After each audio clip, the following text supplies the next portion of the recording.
Hello everyone, this is Eswar Kumar. Welcome to Rise IAS Academy. In this video, I am going to explain about SSC CGL 2024 General Awareness questions. Okay, so let us discuss the questions which was given in the today's examination of SSC CGL. So let us start. So before that, please subscribe our YouTube channel for more regular updates as well as free classes are related to SSC as well as Railway Recruitment Board and various State Public Service Commission examinations. And please download our Rise IAS Academy app from the Play Store. And if you have any doubts, you can contact us at the number at 8501 553 and you can log into our website www.riseias.in website. Right? So let us start. So here it is the first question that which of the following is not provided for under the directive principles of state policy? Simply is asking about directive principles of state policy. Directive principles of state policy which was inserted in our constitution from the articles 36 to 51. Right. So and also these directive principles of state policy was taken from Ireland, or else we can call it as a Irish constitution. So directive principles of state policy are meant for the implementation of the policies. Okay, so just these are the guidelines to the government, whether it is a state or central, to make the policies for the welfare of the public. So that's why directive principles of state policy doesn't have any means they are non-justiciable. Means if government is unable to implement directive principles of state policy, we cannot approach the courts. Whereas if government of India or else the state government fail to implement the fundamental rights, then the aggrieved person can approach to Supreme Court of India according to article number 32, and the same person can approach to nearby High Court as per the article number of 226 of Constitution of India. Right, so that's our information related to directive principles of state policy. So let us discuss the question that which was in the SSC CGL paper. So right here, right to work, to education and to public assistance in certain cases. Is it DPSP or not? We have to find out. Uniform civil code for the citizens, we have to find it. So separation of judiciary from executive, whether it is in directive principles of state policy or not, we have to see. Participation of workers in the management of local self-government. What might be the answer, my dear friends? What might be the answer for this question? Yeah, exactly. Here it is. Answer is that this is the answer.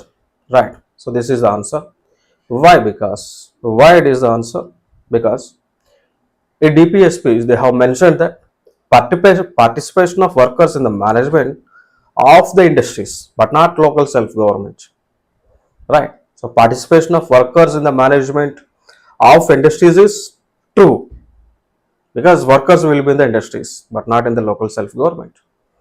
In the local self-government, there won't be workers, there will be rulers or leaders, which were elected by the people, means political representatives. In local self-government, we can find political representatives, but not workers. So that's why we can say that D is the answer for this question. Next question.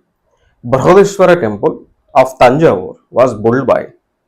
So Brihadeshwara temple, it is a very famous temple, and also it was built by the Cholas. And it is also in Tanjavur, which is a part of, we know that, Tamil Nadu. It is very ancient temple, and also it is the one of the heritage monument of India. So it was built by whom? Raja Chola I. So it is answer for, this is answer for this question. Raja Chola I is the answer for this question. Right. So Raja Chola I is the answer. Next. Miyan Tansen was related to which of the following gharana? So right, this is the like classical dance related to classical music. Right. So here Miyan Tansen, one of the classical musician, also dancer he is. So he belongs to Gwalior Gharana. He belongs to Gwalior Gharana. Right. So this is a question from culture, art and culture. Next question. The Union Territory of Puducherry shares boundary with. Simply is asking about political map of India. So where is the location of Puducherry? We can see here. For example, if it is India, here we can find Puducherry near to Bay of Bengal. So this Puducherry is surrounded by which states?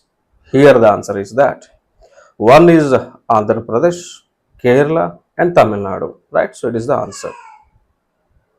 It is answer for this question. Next question. In Newland's law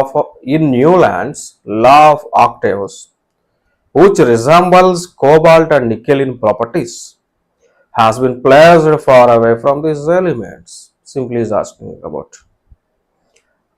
According to the Newland's law of octaves, which element is resembling cobalt and nickel in terms of properties? Simply is asking about it.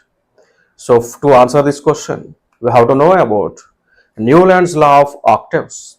Newland's law of octaves. We have to know it.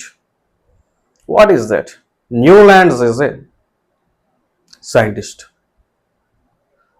who arranged the elements in form of a table according to their properties. So Newland is a scientist who arranged the available elements according to its properties, according to the similar properties, similarities. Right.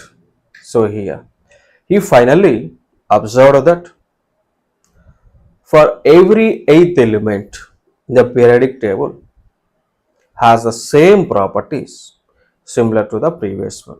Every element maintains the similar properties as like sa re ga ma pa pada sa re ga ma pada ni sa starts.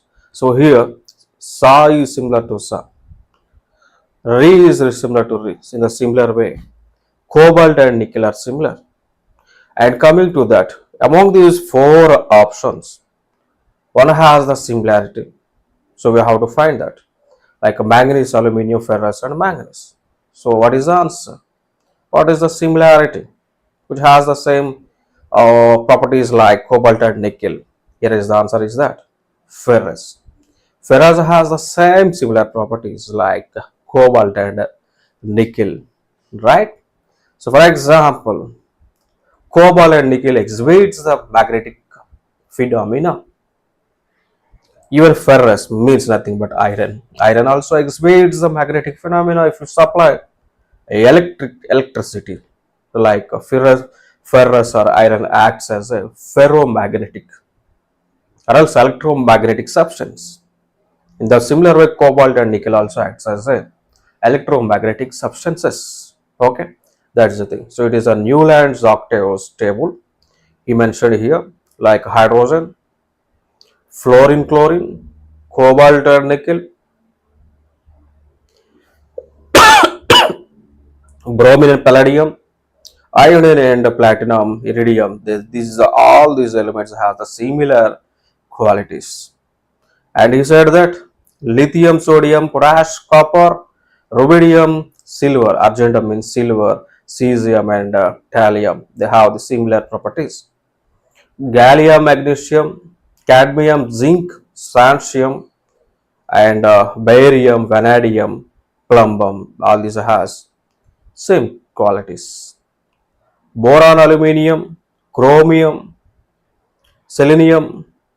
So like this, all these has the same phenomena, right? So that's the thing. So finally, answer for this question is a ferrous. So ferrous, cobalt, and nickel. Ferrous, cobalt, nickel has the same characteristics and same properties as per the Newland's octaves table. Next, after that, which one of the following belongs to Pisces? Which one of the following belongs to Pisces? Simply is asking that. So here the option says dogfish, jellyfish, silverfish, the starfish. We have to find, we have to do the classification of these animals, aquatic animals. Then only we can answer here. So finally, dogfish belongs to Pisces. Right. So yes, dogfish are Pisces, a class of fish that includes true fish with fins, gills, and vertebra. So classification. Dogfish are part of the class Pisces. As I said that dogfish is the part of Pisces. Subclass. So dogfish subclass is chondricites and phylum is Chordata. Skeleton. Dogfish has a cartilaginous skeleton. It has gills. The dogfish has five pairs of gills slits. Temperature regulation. Dogfish can regulate their body temperature like human beings. Relation to sharks. Dogfish are related to the sharks. Common name of dogfish is that Scoliodon. Right, so this is information related to dogfish. Next, after that, during which dynasty Mahabalipuram temple was constructed? So, Mahabalipuram temple is a famous temple. Mahabalipuram temple is a very famous temple. So, it was constructed in Pallava dynasties. Right, you can find here. So, this is a Mahabalipuram temple, which is a part of Tamil Nadu. It was built by Pallava dynasty king Narasimha Varman I. Narasimhan Varman I in the 7th century. But it is a very beautiful temple, and also which was recognized by UNESCO, as a World Heritage Site. That's the thing we have to remember here. Mahabalipuram has a Mahabalipuram temple, which is a part of Pallava dynasty, which was built by Narasimha Varman I. So remember it, please remember it, very important. Next, after that, the Champaran Satyagraha took place in the year. He is asking about a year. The Champaran Satyagraha took place where? Took place in the year when? When, my dear friends? 1917. Right. So it was happened. It was took place the year 1917. So what is the motto of happening Champaran Satyagraha? The main motto is that it is against to cultivation of indigo. We know that indigo is a crop which is a commercial crop. Indigo is not like a food crop, it is a commercial crop. So Britishers, what happened here, my dear friends? So what was happened? So Britishers passed a rule that all the farmers who are there in India, they have to cultivate the indigo. Instead of cultivating,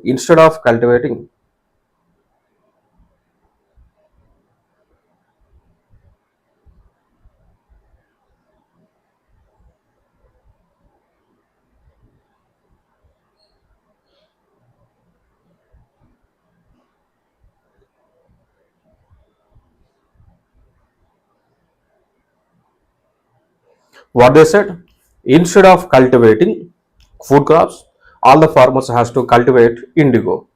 So here indigo is not a food crop. So then how the farmers of the land get the food? So then all the farmers of Champaran is a place. Instead of cultivating. So Champaran is a place in Bihar. So all the farmers of Champaran revolted against the law which was passed by Britishers. And also Mahatma Gandhi, Mohandas Karamchand Gandhi, had also joined hands with Champaran farmer and started Champaran Satyagraha, like which is related to against indigo cultivation. So it was happened in the year when 1917. It was happened in the year 1917. So finally, answer for this question is that 1917. Next question: India's national income was first measured by whom? Who measured India's national income? Can you say? Can you give the answer for this question? Exactly, my dear friends. Yeah, Dadabhai Nauroji. So Dadabhai Nauroji is a person who measured our national income. in the year 1818s. Okay, so in around approximately I think 1897, I think exactly. Okay, so in the year he measured national income and finally said that all the Britishers who were occupied India, they are robbing India. So finally, Dadabhai Naoroji, who is regarded as Grand Old Man of India, he said that all the Britishers are looting India's wealth. Okay, so that's the thing we have to know here. Of course, Professor P.C. Mahalanobis as well as V.K.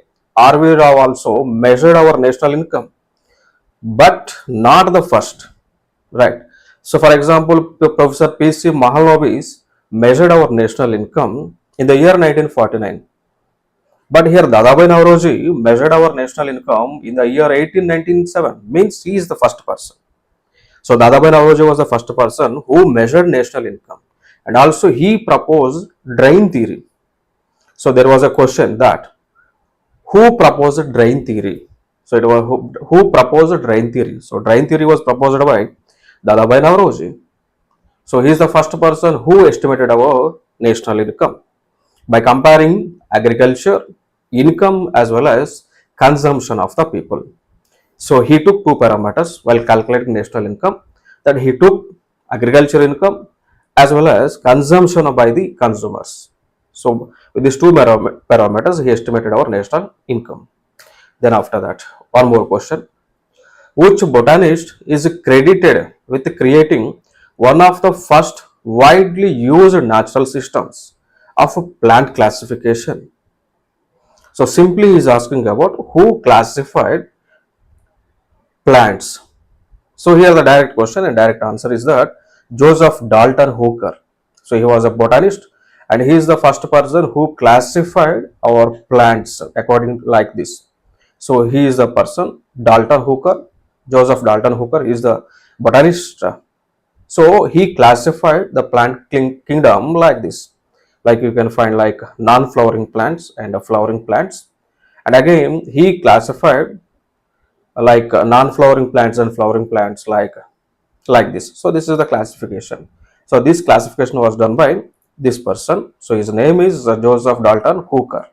Right. Next question. Haber's process is used for the synthesis of. You have to find the answer here. So like by using Haber's process, which among the following compound is synthesized, is the question he is asking about. So here the answer for this question is that ammonia, NH3. So NH3 is the answer for this question, ammonia. Like in a Haber process, two molecules of nitrogen is mixed with the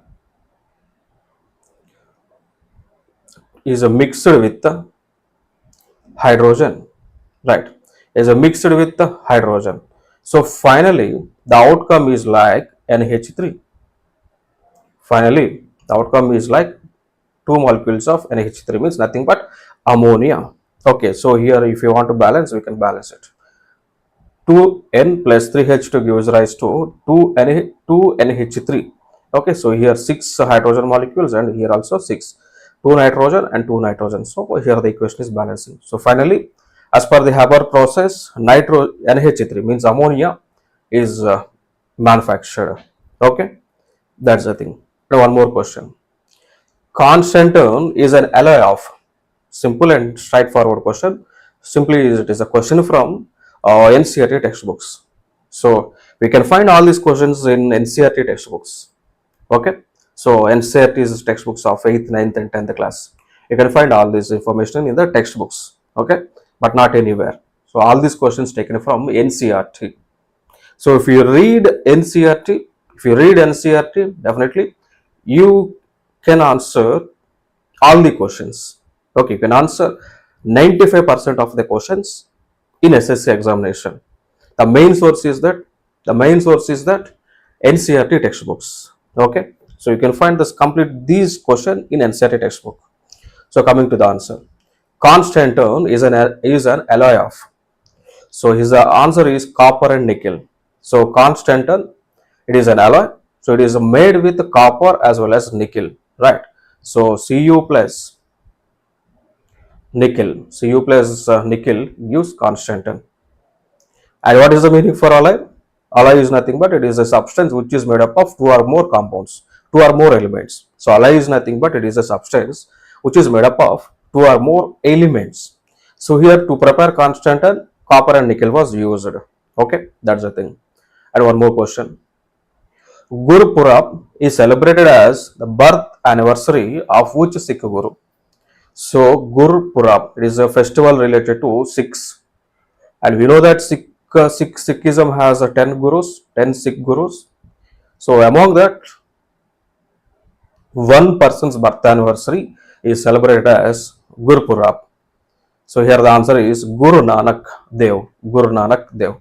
So here Guru Nanak Dev's birthday is celebrated as Guru Purab. Then after that, one more question. So in how many categories are national sports awards given in India? In how many categories are national sports awards given in India? So here, my dear friends, every year Government of India, means Ministry of Youth.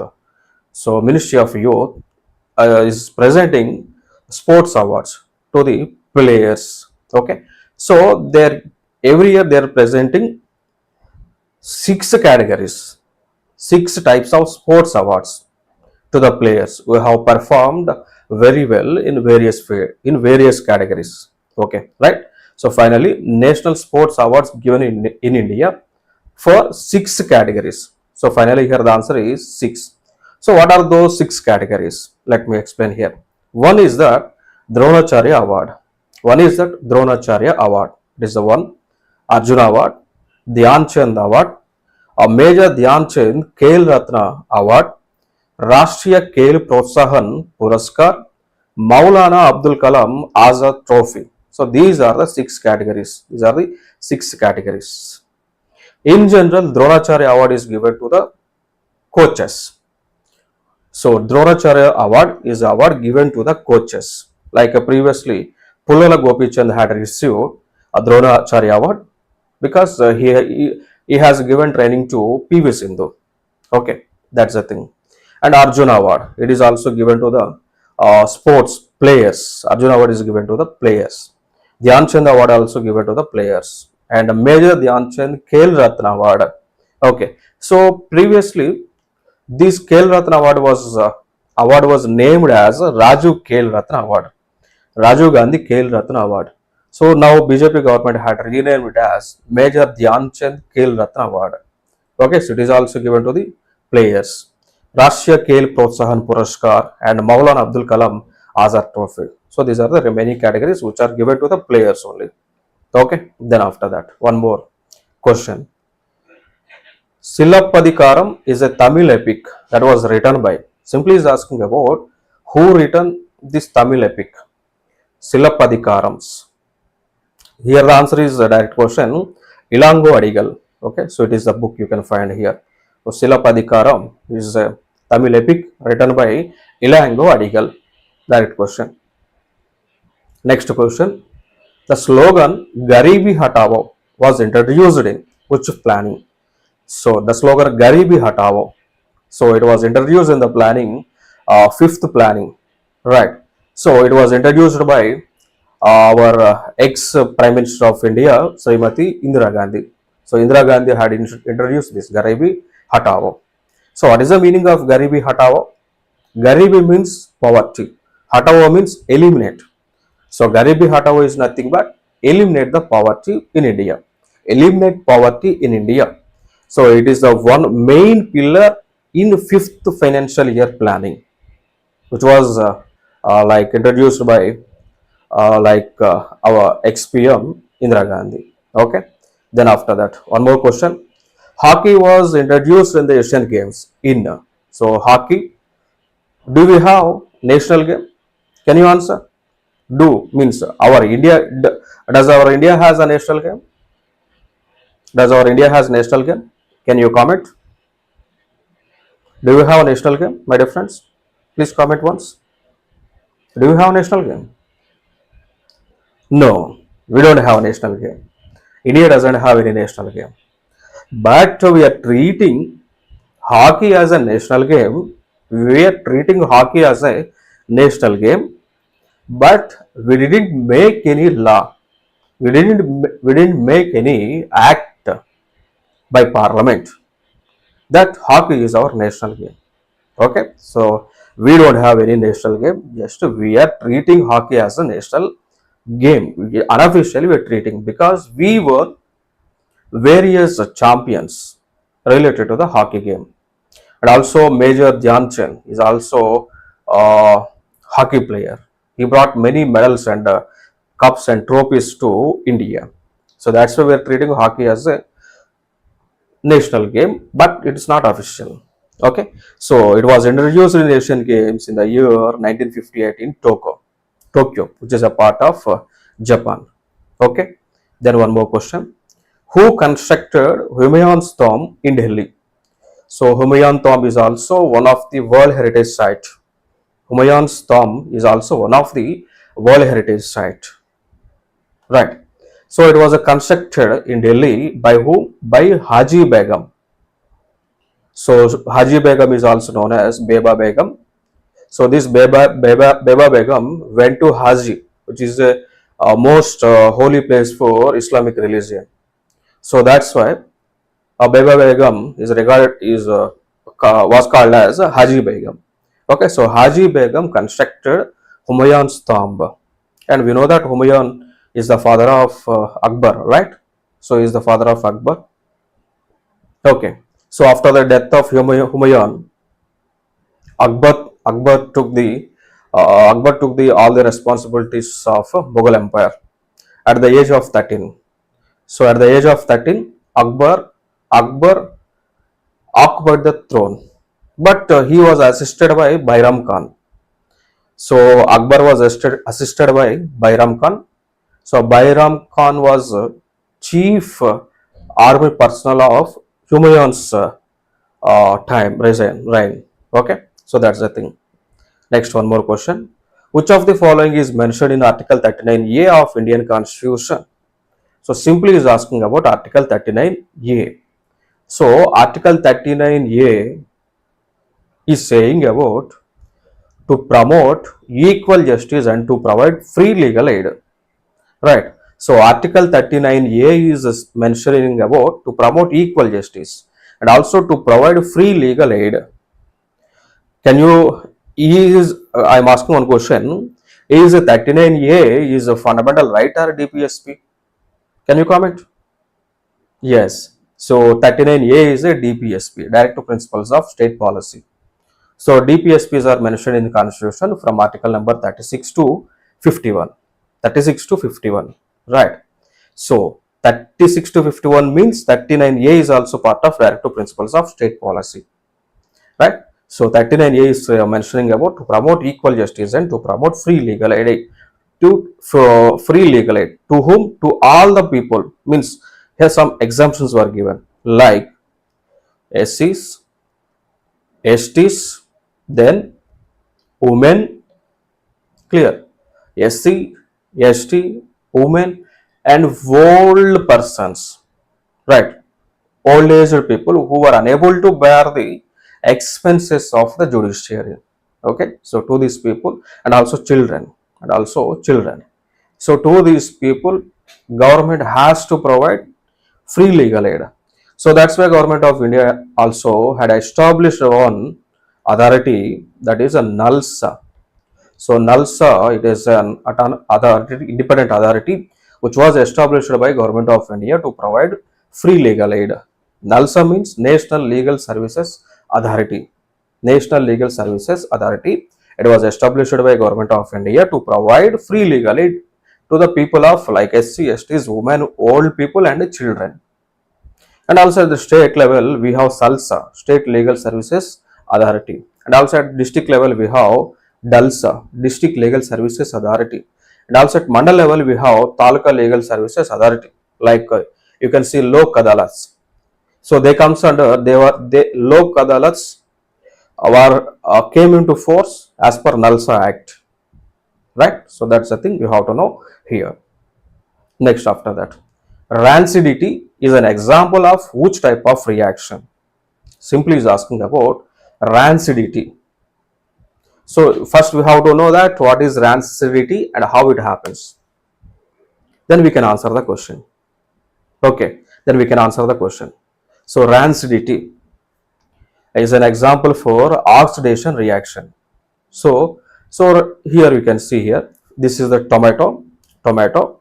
If you keep tomato in the air, which is exposed to oxygen, if you place this tomato in the atmosphere, means in outside, if it exposes to the oxygen, then what will happen? Gradually, these the fine tomato will be become like this, and after some days it will become like this.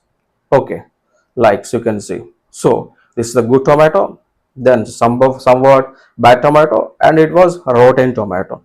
Then if the tomato converts from this phase to this phase, what will happen? It releases some bad smell. It decomposes. Why it is decomposing? Because action of the oxygen. So by the action of oxygen, what is happening here? The food is decomposing and also releasing the bad odor. So this process is known as rancidity. Right. So decomposing the food, decomposing the cells, decomposing the food into bad cell, bad stage. That process is known as rancidity. Here, what is happening here? Oxygen is the main reason behind the spoilage of the food. So here oxygen is acting, means it is a oxidation process, right? So oxidation reaction. So rancidity is an example of which type of reaction? It is a oxidation reaction. Okay, and types of rancidity are hydrolytic rancidity and oxidative rancidity, microbial rancidity, and enzymatic rancidity, and photo oxidative rancidity, right? So that's the thing. Now one more question. What is the name of the mascot of the Men's Hockey World Cup 2023? Simply is asking about name of the mascot. For every sport, for every international game, there will be one mascot. Okay. For Men's Hockey World Cup, what is the mascot? What is the name of the mascot? Here the answer is Ollie. You can see in image. This is the Ollie, right? So it is like a turtle. Meet Ollie, the turtle. It is like a turtle. Its name is Ollie. It is a mascot. It is a mascot for men's hockey, men's World Cup hockey, which was conducted in Bhubaneswar, Rourkela of Odisha. Right? So it was happened in the year 2023 of January. Clear? So that's the thing. Now one more question. The Sati Pratha, the Sati Pratha was abolished under Governor Generalship of, means simply is asking about who abolished Sati. We know that Sati is a evil. Sati is a evil custom in the society. Means Sati means like burning of woman, means whose husband was died, she was burned in the fire along with the died husband. Okay, that the evil practice which was in our society, which was existed in our society. Okay, so here one of the governor had brought one act, Sati Abolition Act. Okay, so one of the governor general had brought Sati Abolition Act in India. Who was that governor? So here the answer is Lord William Bentinck. So Lord William Bentinck had brought Sati Abolition Act. Okay, so that's the thing. So here the answer for this question, Lord William Bentinck. And also Raja Ram Mohan Rai. We know that freedom fighter and also social reformer and also women education supporter, and also Raja Ram Mohan Rai was the one of the pioneer person who is the most responsible to abolish sati practice in India. Okay, so by the reforms of Raja Ram Mohan Rai only sati practice was abolished in India. So Sati Raja Ram Mohan Rai made huge pressure on Governor General Lord William Bentinck to bring an act. Okay, so that's the answer. One more question. Where was Akbar's imperial coronation held? So where was Akbar's imperial coronation was held?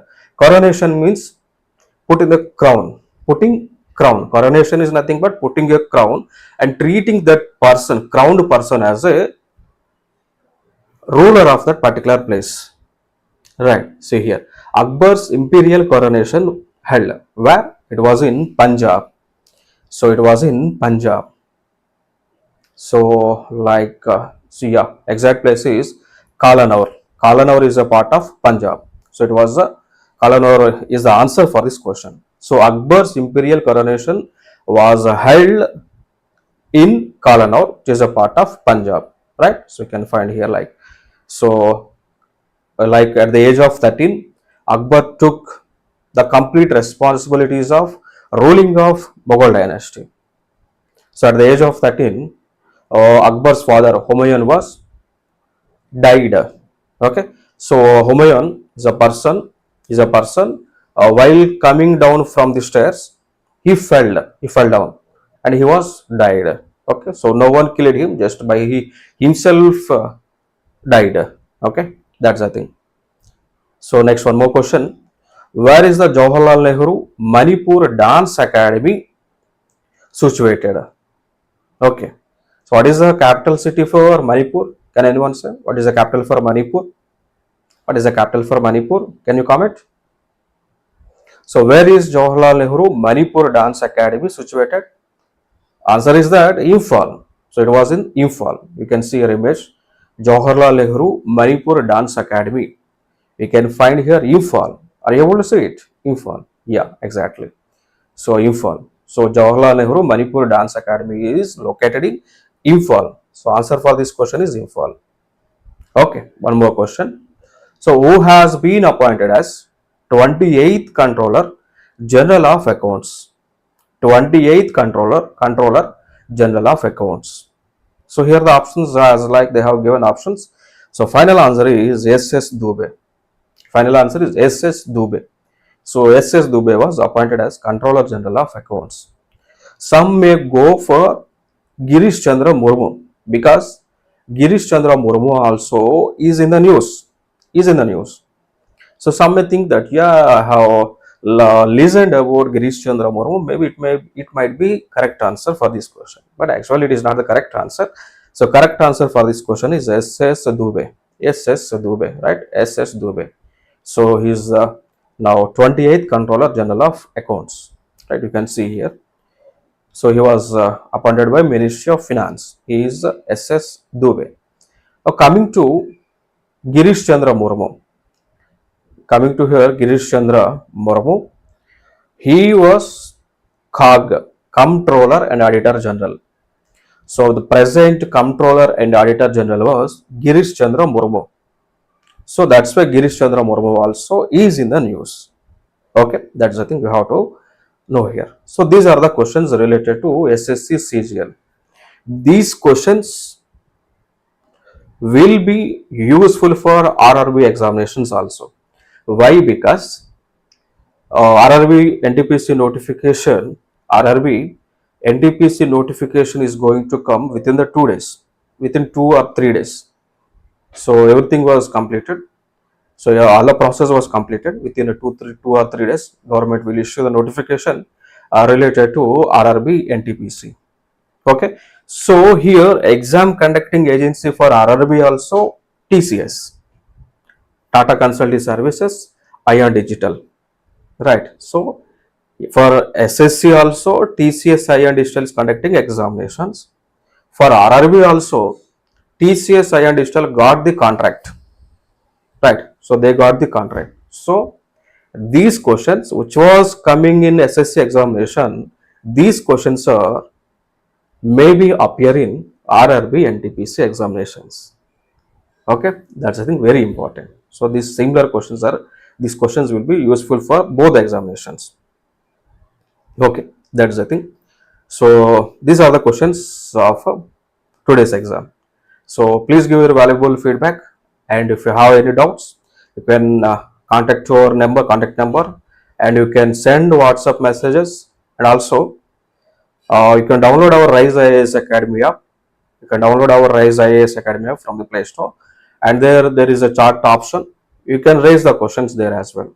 Okay, if you have any doubts, you can raise the questions. And before that, please subscribe our YouTube channel.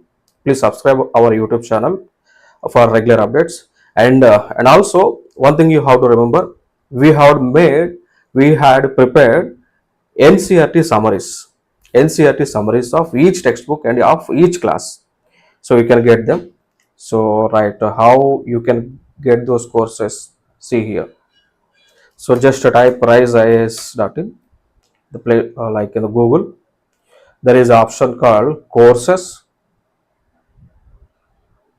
There is an option called courses. Wait. Or else one more thing, you can download our Rise IAS Academy app from the Play Store. Play Store. We have provided complete NCRT courses there, so you can just see see them, just read them. We are some material was free, some were free to you. There is some error, I think. Okay, so some material was available at free of cost. Okay, so you can take the printout and you can read those summaries. Okay, that's the thing for today. And in the next video we will come up with some more important questions which was asked in SSC CGL. Okay, thank you so much. And please subscribe our YouTube channel. Please subscribe our YouTube channel for regular updates. Thank you so much. And this is Eswar, ex government officer. Thank you.